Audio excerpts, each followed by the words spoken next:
दोस्तों, ये है दुनिया का सबसे advanced fighter jet F-22 Raptor.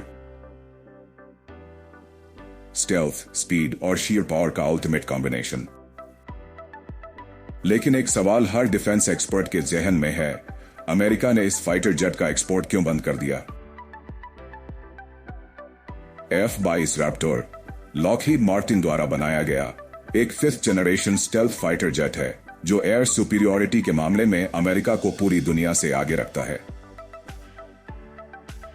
ये फाइटर इतना एडवांस्ड है कि एनिमी रेडार्स इसे डिटेक्ट तक नहीं कर सकते। इसकी स्पीड माच 2 है और ये बिना आफ्टर बर्नर के भी सुपरसोनिक उड़ान भर सकता है।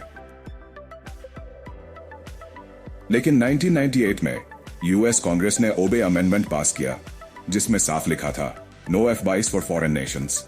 कानूनी रूप से अमेरिका ने तय कर लिया कि F-22 किसी भी अलाई कंट्री को नहीं दिया जाएगा, ना जापान को, ना इसराइल को और ना ही नेटो को। F-22 में कुछ ऐसी टेक्नोलॉजीज है जो दुनिया के किसी और एयरक्राफ्ट में नहीं मिलती। रेडार इवेजन, सेंसर फ्यूजन और सुपर स्टेल्थ जैसे फीचर्स। अगर ये टेक्नोलॉजी गलत हाथों में चली गई तो अमेरिका की मिलिट्री एज खत्म हो सकती है। एक बार F-117 नाइट हॉक का रैकेज जब सर्बिया में गिरा तो उसके पार्ट्स रशिया और चाइना तक पहुंच गए थे। अमेरिका ने F-22 के साथ वैसा कोई रिस्क नहीं लेना चाहा। F-22 एक महंगा फाइटर था, लगभग $350 मिलियन प्रति यूनिट। सिर्फ 195 एयरक्राफ्ट बनाए गए और फिर प्रोडक्शन बंद कर दी गई।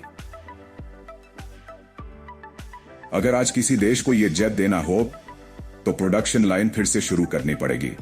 करीब $10 बिलियन का खर्च आएगा। जब आपके पास दुनिया का सबसे बेस्ट फाइटर हो तो आप चाहेंगे कि वो सिर्फ आपके पास ही रहे। F-22 अमेरिका के लिए एक साइकोलॉजिकल और मिलिट्री एडवांटेज है।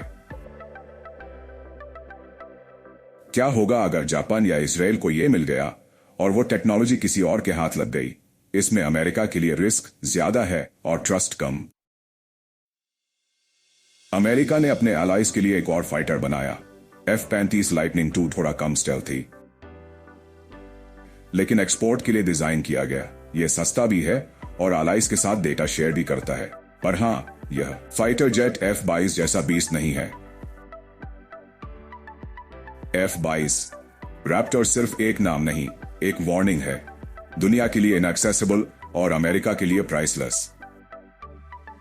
यह सिर्फ एक फाइटर जेट नहीं बल्कि एयर डोमिनेंस का सिंबल है। इसीलिए अमेरिका ने साफ कह दिया, नॉट फॉर सेल।